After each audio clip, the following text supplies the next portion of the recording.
Bueno, muchachos, vamos a continuar con los activos no corrientes. Les recuerdo, si tienen alguna pregunta, por favor, inmediatamente me la hacen. Activo corriente, entonces, es el grupo que no cumple la definición de activo corriente y está conformado por las siguientes cuentas.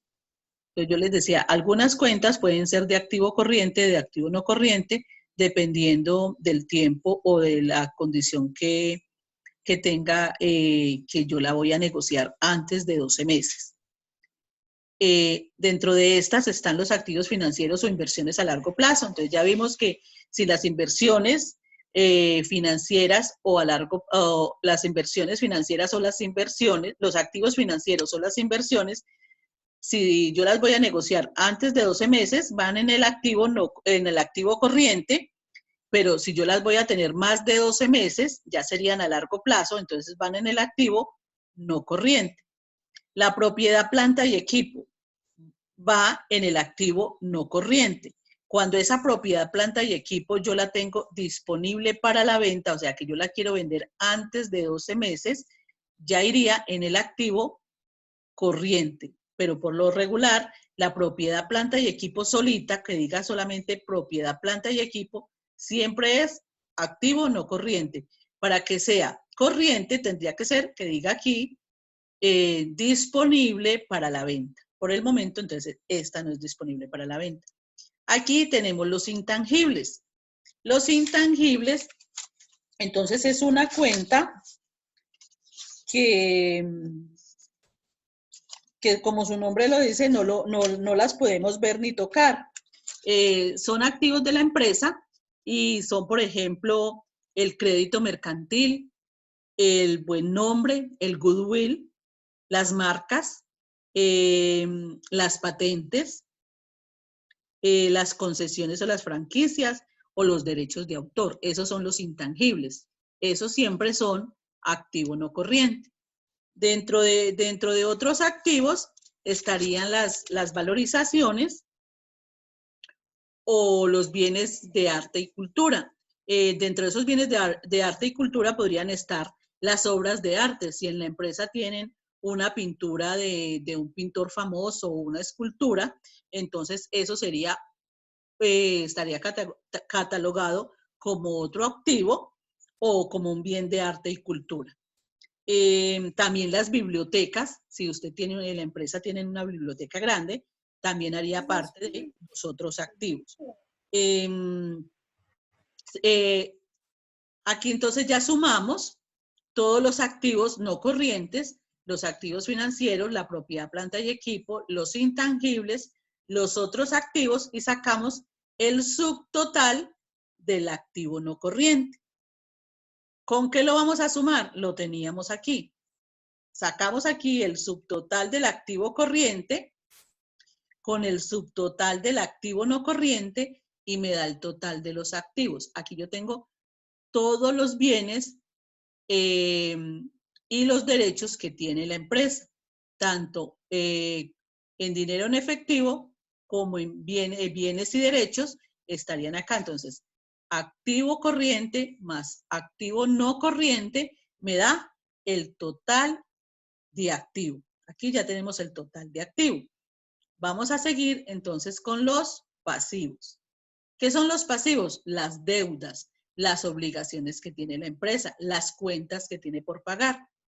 Una definición pues más acertada, pues más completa, dice obligación presente de la entidad surgida a raíz de hechos pasados al vencimiento de la cuantía y para cancelarla, la entidad espera desprenderse de recursos que incorporan beneficios económicos.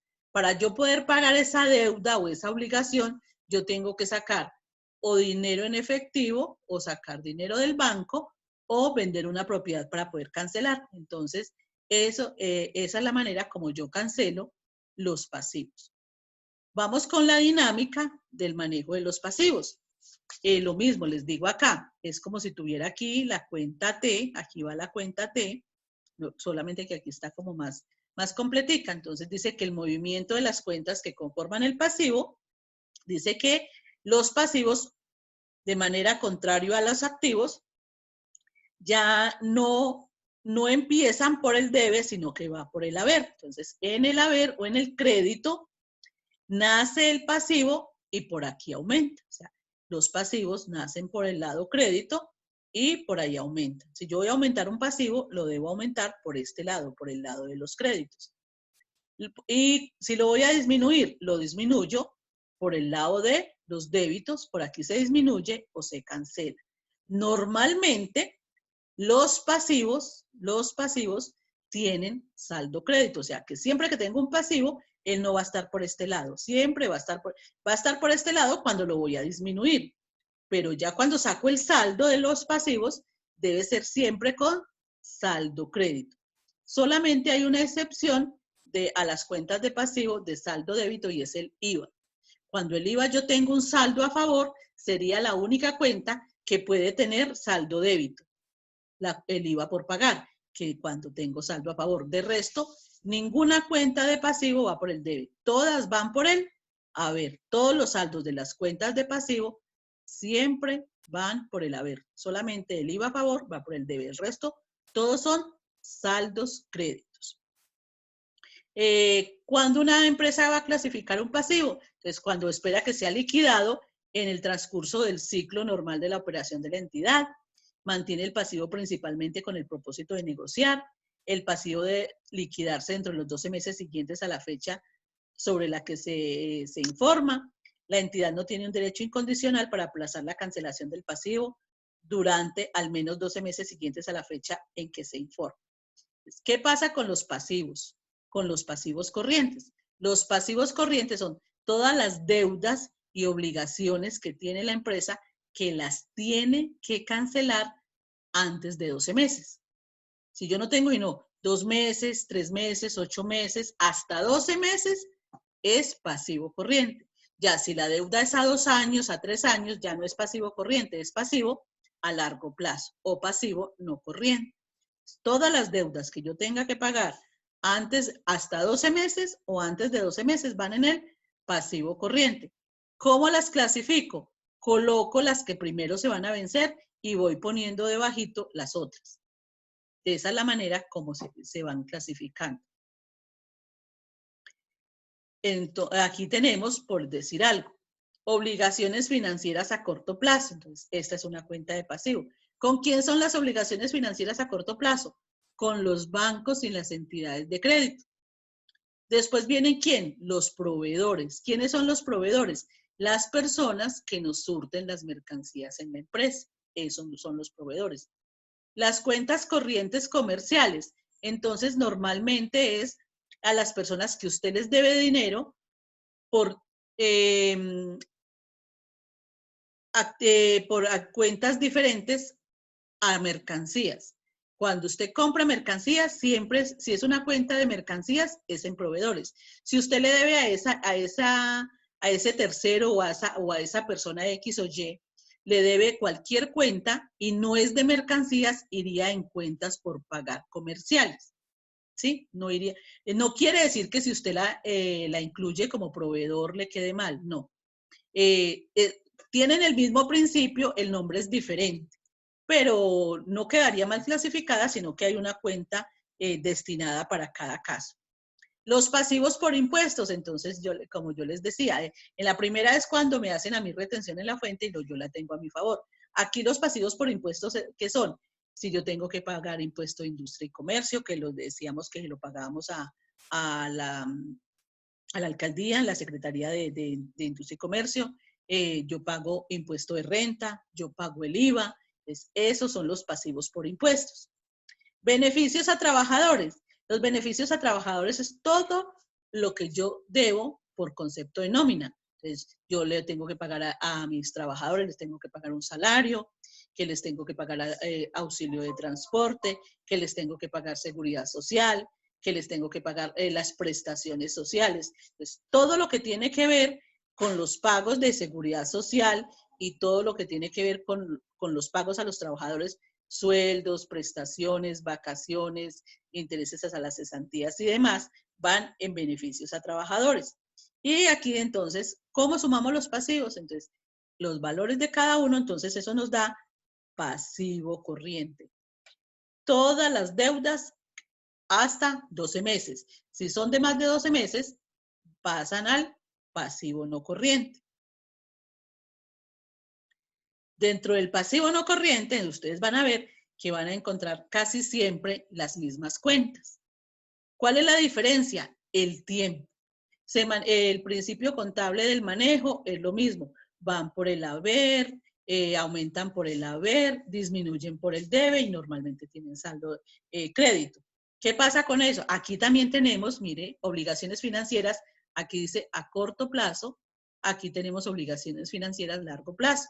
Puede ser una deuda con el mismo banco.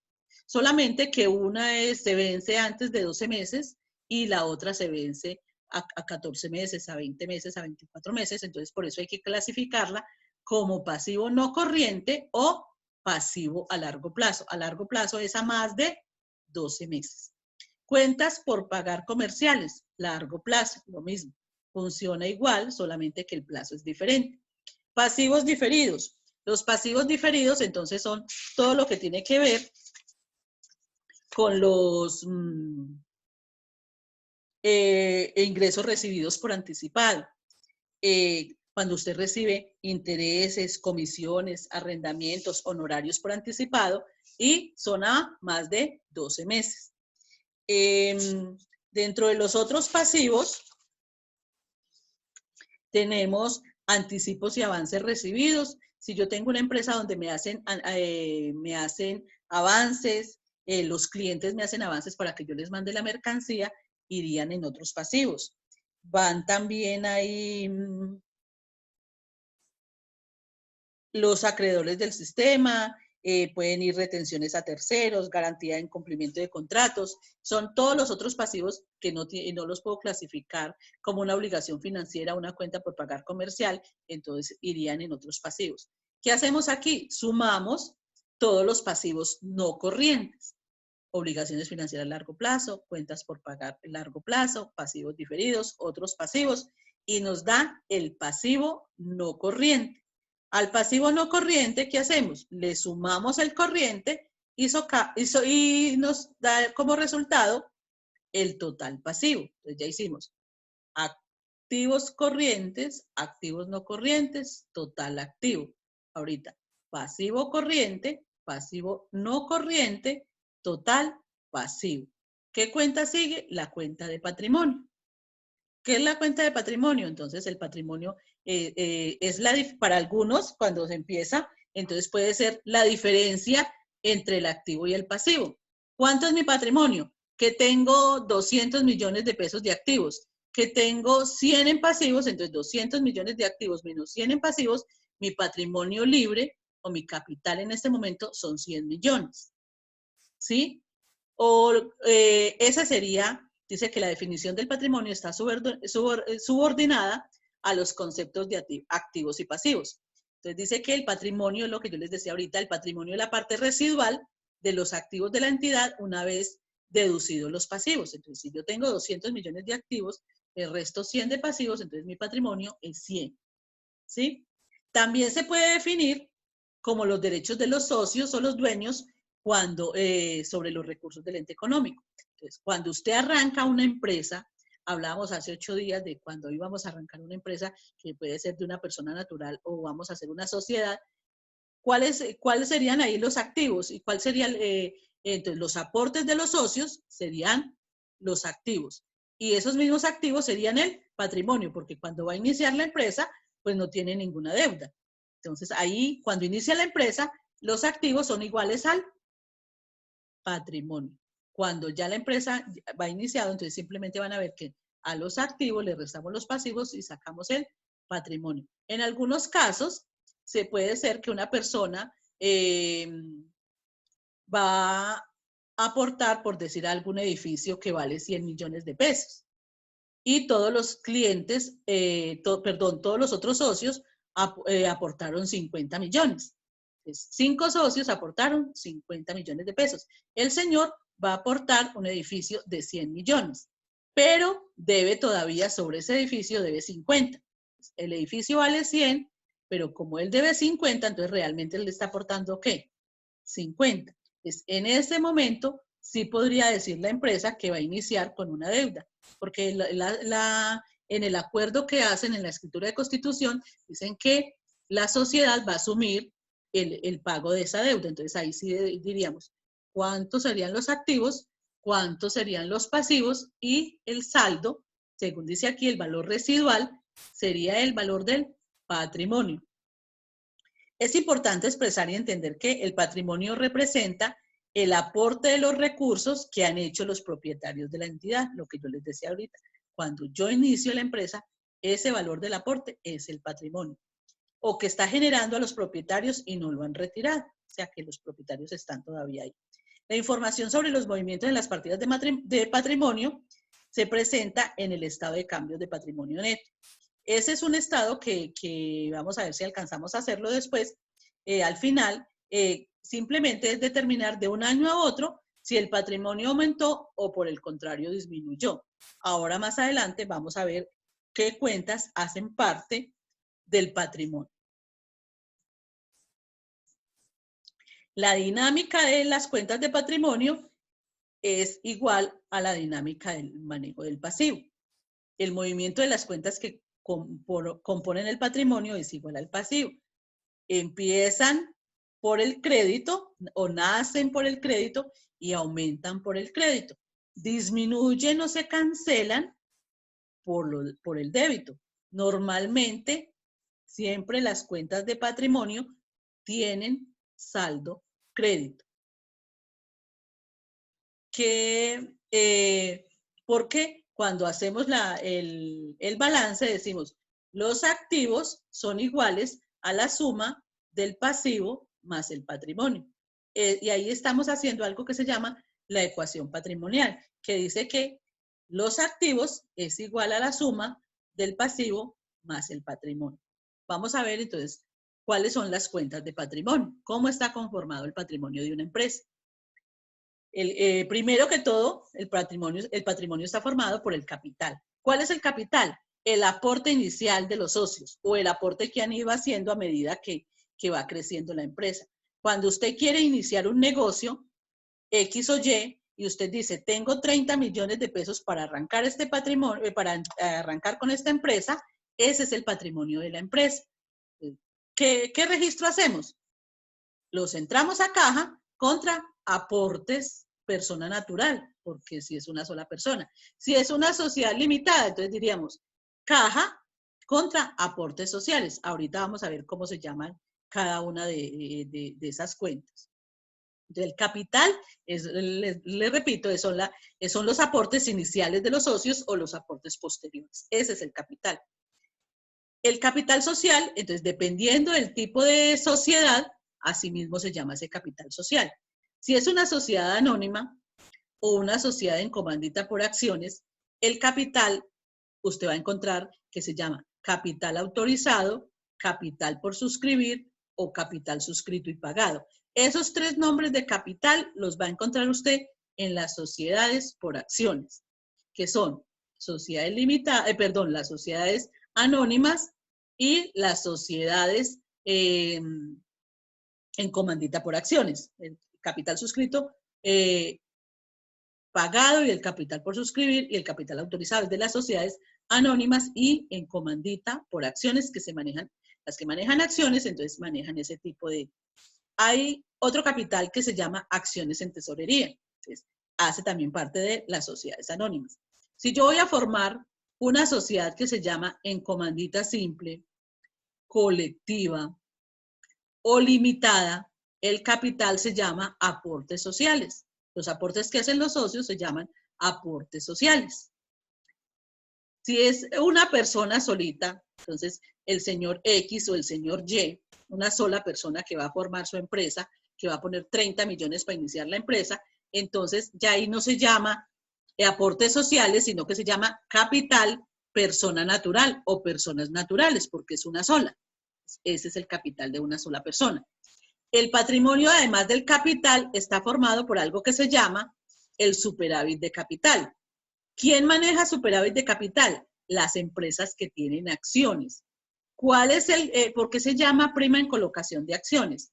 Si mi empresa, el capital está formado por acciones y las acciones tienen, por decir algo, un valor de 1.000 pesos y yo las vendo por 2.000, me estoy ganando 1.000 pesos en cada acción. Eso es lo que se llama prima en colocación de acciones. Cuando hablamos colocación de acciones es venta de acciones. Entonces, si yo la vendo, si el valor de la acción es a 1.000 pesos y yo la vendo a 2.000, yo ya me estoy ganando una prima de 1.000 pesos por acción. Entonces, eso es lo que se llama prima en colocación de acciones. ¿Quién maneja superávit de capital? Las empresas que manejan acciones. Además, hace parte también del patrimonio las reservas. ¿Qué son las reservas? Son apropiaciones que se hacen de la utilidad del ejercicio. Yo sé que ustedes hace algún tiempito, de pronto, cuando vieron contabilidad, determinaban la utilidad de la empresa, le calculaban el impuesto y después sacaban una reserva legal. Esa reserva, entonces, hace parte de las reservas de la empresa. Se saca, entonces hay unas reservas que son obligatorias y hay otras reservas que son ya estatutarias o ocasionales. Esa apropiación de utilidades, entonces, ¿las hacen para qué? La reserva legal, ¿para qué es? Para cubrir posibles pérdidas que va a tener la empresa en el futuro. La reserva legal equivale al 10%. La reserva legal es una reserva obligatoria que la deben hacer, por ejemplo, las sociedades anónimas, las en comandita por acciones, las limitadas. Las reservas estatutarias, por el contrario, son reservas que, como su nombre lo indica, en el estatuto, cuando hacen la escritura de constitución de la empresa, dicen, vamos a destinar el 10% o el 15% para reparaciones locativas, o vamos a determinar el 10% de las utilidades anuales para reposición de propiedad, planta y equipo. Entonces, cuando van guardando y cuando necesiten que la maquinaria está muy vieja o van a hacer una reparación, simplemente sacan de esa reserva estatutaria que se creó solamente para ese fin. Si yo hago una reserva estatutaria para reparación de equipo, yo no la puedo utilizar en otra cosa, yo la tengo que utilizar en eso, en esa reserva para lo cual fue constituida, porque la reserva, eso queda en la escritura de constitución. Si cuando yo hago mi empresa, no digo que voy a hacer reserva estatutaria, no puedo decir este año saco tanto y este año saco tanto, o que no, lo que dice en la escritura de constitución. Si en la escritura de constitución, cuando crearon la sociedad, se les olvidó decir que reserva estatutaria, ¿qué tienen que hacer? Reformar los estatutos y poner la cláusula que diga que van a hacer una reserva estatutaria del 10, del 5, ¿sí? Máximo el 20 para X o Y motivo. Pero no pueden hacer que este año, que porque las utilidades fueron altas, vamos a sacar el 10 y que en la otra, como estuvieron bajitas, el 5. No, lo que quede ahí consagrado en la escritura es lo que van a hacer. Las reservas ocasionales, lo mismo, debe quedar explícito para qué la van a hacer. Entonces, una reserva ocasional es que no se hace siempre, pero debe quedar escrito en algún lado cuándo se va a hacer o por qué motivos o en qué me voy a gastar la plata. Entonces, ya llevamos 3 cuentas, además, para completar el patrimonio. Llevamos el capital, el superávit de capital, las reservas. Además, ¿qué le vamos a sumar a ese capital y a esas reservas y a ese superávit? Los resultados del ejercicio. Yo hago, entonces, los ingresos menos los costos menos los gastos y me da una utilidad. Descuento el impuesto, descuento la reserva y me queda una utilidad del ejercicio. Esa utilidad es la que yo voy a repartir entre los socios. Aquí dice que ganancias o pérdidas, claro. Al final del ejercicio contable, de enero a diciembre 31, pueden haber en cualquier momento pérdidas. Entonces, esas pérdidas también irían en el resultado del ejercicio. Entonces, el resultado del ejercicio puede ser utilidad o puede ser pérdida. La última cuenta del patrimonio son los resultados acumulados.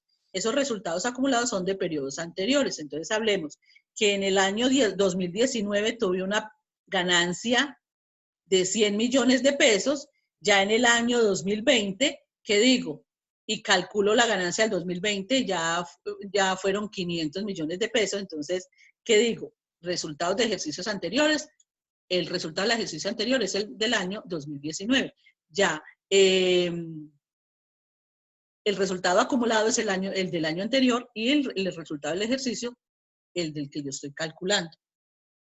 Por ejemplo, en el 2019, la utilidad fue de 500 millones. Digamos que en el año 2018 también fueron 500 millones. En el año 2020, supongamos que vamos a tener solamente una utilidad de 300 millones. Entonces, hagamos el ejercicio bien hecho. En el año 2018, la utilidad del ejercicio fueron 500 millones. En el año 2019, 500 millones. Y en el año 2020, 300 millones. Si yo llego al año 2019, ¿cuánto voy a decir yo que llevo acumulado? Los 500 del año 2018 y los resultados del ejercicio 2019 serían 500. Cuando llego al año 2020, ¿cuánto tengo acumulado? Los 500 del 2018, los 500 del 2019, entonces ya tengo resultados acumulados 1.000 millones de pesos. ¿Y cuántos son los resultados del ejercicio? 300 millones de pesos. Así es que se va acumulando la utilidad periodo a periodo. Si se reparten las utilidades, son las utilidades que yo tengo acumuladas. Las del ejercicio no, se reparten las utilidades que tengo acumuladas de los años anteriores.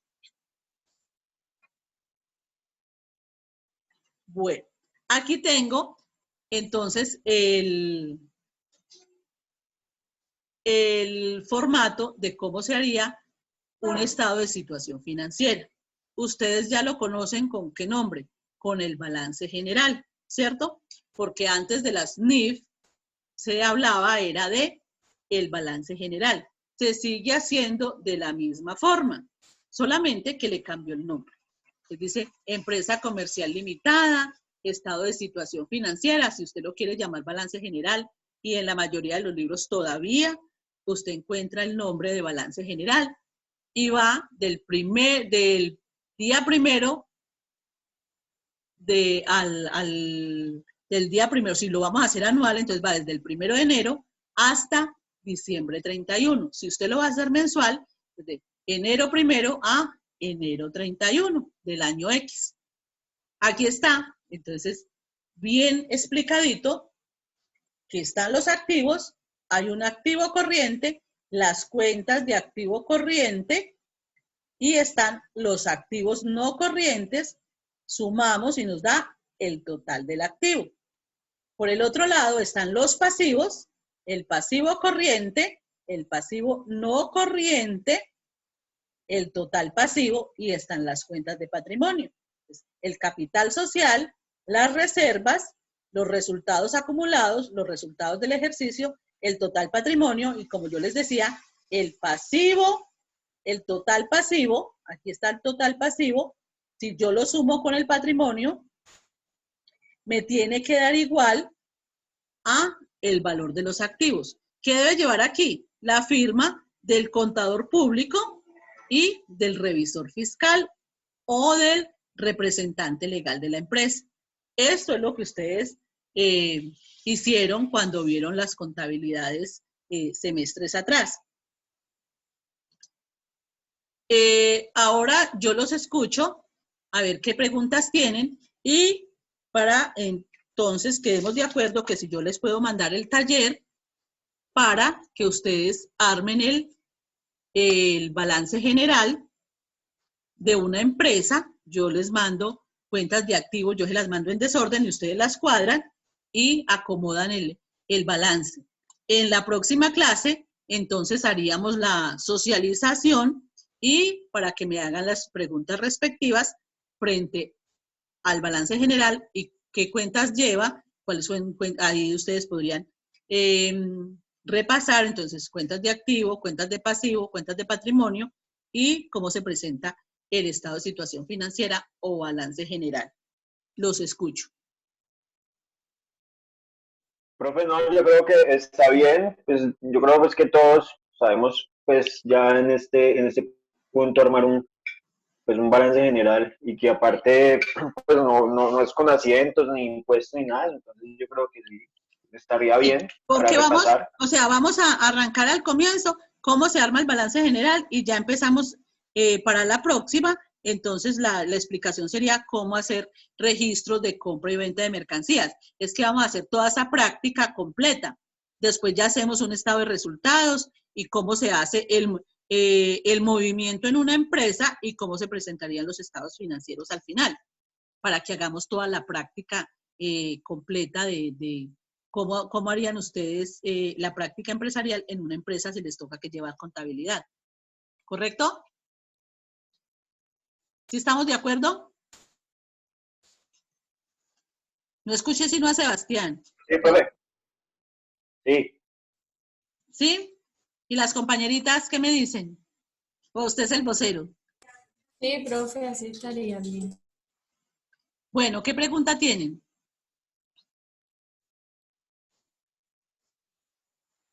No, profe, todo está claro. ¿Sí? Bueno, entonces estas diapositivas las tienen en la plataforma. Entonces yo les mando el taller y entonces ustedes lo resuelven y las dudas que tengan las resolvemos en la clase siguiente. O si tienen alguna duda antes, entonces simplemente por el WhatsApp o en el foro de consultas o al correo me pueden hacer la pregunta respectiva.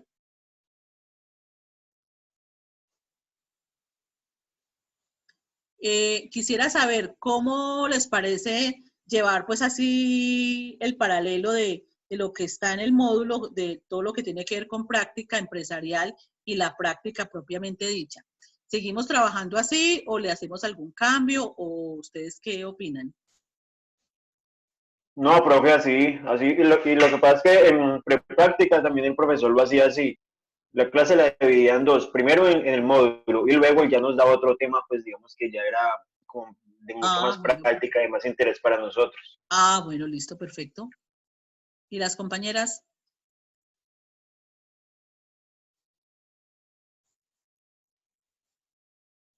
¿Sí están o no están? No las escucho.